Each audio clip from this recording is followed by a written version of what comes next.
Breaking news tonight, a man is behind bars after allegedly raping a female employee this morning at Gordy's Travel Plaza in Mapleton. Good evening and welcome to 630 Point of View. I'm Chris Berg. Thanks so much for joining us.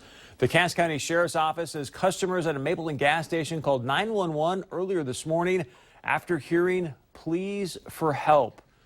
When the sheriff deputies arrived on the scene, they had to kick down a locked bathroom door where they found the woman and 35-year-old Abdul Rahman Ali. Ali was arrested on charges of aggravated assault, terrorizing, and gross sexual imposition. Now, I invited Cass County Sheriff Paul Laney on the show tonight to obviously discuss this situation, and he said earlier, and I quote, "Chris, it's pretty early in our investigation, so I can't say much anyway. Once he is charged out and makes his initial appearance before a judge, I would be more than willing to talk and come on your show." Now, I bring this up specifically because I, like many of you, when I first heard the news, I wanted to take this, and I will call him this right now, this scumbag to task tonight, right here on 630 Point of View, and start to really prosecute this guy in the court of public opinion. But then I took a step back and I said, no, let's let the legal process play out. Let's get the facts, and then we will go from there. Because you and I both know it's easy to speculate. It's easy to stereotype in these type of situations. And that's exactly what many people were doing earlier today on our Facebook page. Here's a couple of examples. Jesse Peltier wrote, "We should find out if these are some of the refugees Luther Services is bringing here. African men are known for raping women and kids. It's in their culture. Luther Services did bring them here. They should be held accountable as well. Now do we see why we don't want more of these people here? They are not good people at all. I've yet to come across a single nice one yet." Carrie Liss Huey. "I would personally like to thank Lutheran freaking Social Services for bringing these rats into our communities. I'm in that store daily, and never did I think this would happen in such a small community where everyone knows one another. When is enough enough? Send them packing back to their countries. There is no place here or anywhere else in the USA for these filthy rats." Here's the thing. We don't know for certain at this point whether this guy is a refugee or not, what nationality he is, if Lutheran Social Services even brought him here or not. We don't know if he's a Muslim or not, and I'm going to tell you why that's important in just a moment. But now I say all this because I want to remind ourselves about this. There's bad apples in every bunch. Because remember this guy?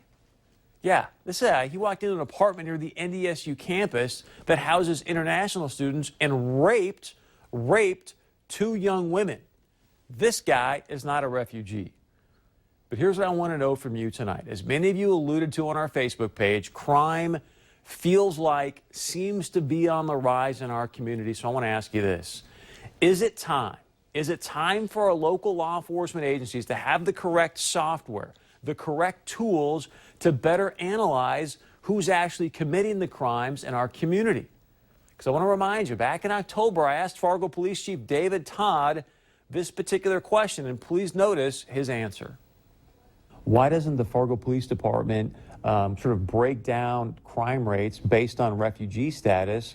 Have you ever considered looking at that and going, okay, you know what, let's do this? Well, you know, that was a question I actually asked today of one of our lieutenants. Does our records management system allow us to break down by race? And it doesn't currently, not that we're aware of. And then it certainly doesn't really allow us to break down by refugee status. So I want to know from you, does this need to change? Is it time to upgrade the software? Is it important to you that local law enforcement agencies are able to actually break down crime statistics based on ethnicity and or refugee and or immigration status? Because according to the Valley News Live poll that we did about refugee resettlement, you said, yes, it is time, and yes, this is very important to us. We asked you specifically, do you feel the local police departments and resettlement agencies should or should not be required to provide statistics on crimes committed by refugees? As you can see here, 82% of you said yes, local law enforcement should be required to provide statistics on crimes based on refugee status. So the big question is, why would this make a difference in today's situation? As just an example.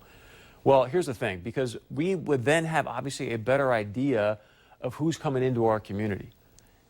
And this is important because if you look at places like Sweden, this information about knowing who's coming in, what's going on, could prove to be very, very important. In case you're not aware of this, Sweden has had open doors to Muslim refugees since the 1970s. Well, check this out. Sweden has now become the rape capital of the West. According to a 1996 Swedish National Council for Crime Prevention report, it states that Muslim immigrants from North Africa were 23 times more likely to commit rape than the Swedish men that obviously live there. Rape is also, if you do your homework on this, rape's becoming a major problem in many of the refugee facilities in Germany right now. Look, again, I'm not going to speculate tonight. We're going to wait till we get all the facts. And if what many of the things you are assuming, many of the things you guys are speculating about out there begin to be true, I think it's important that we're aware of what we potentially could be dealing with in our community. We'd love to know how you feel about what happened today in Mapleton. And I want to ask you this before you start to send in your feedback to us, because we will get to it later in the show. Please keep this victim in your thoughts and prayers and their family tonight. All right, you can text us here at this phone number. We're going to get your feedback in the third segment tonight, because coming up next, stay with us. When we come back, Valley News Live, Beth Hool and I, we're going to break down the big Bison game for this Saturday, the rematch I think that we've all been waiting for. You're going to find out what's the keys to a Bison win coming up next. And again, join our conversation multiple ways. Go to our Facebook page. You can email us. You can text us. We'll show you how right now. We'll be right back.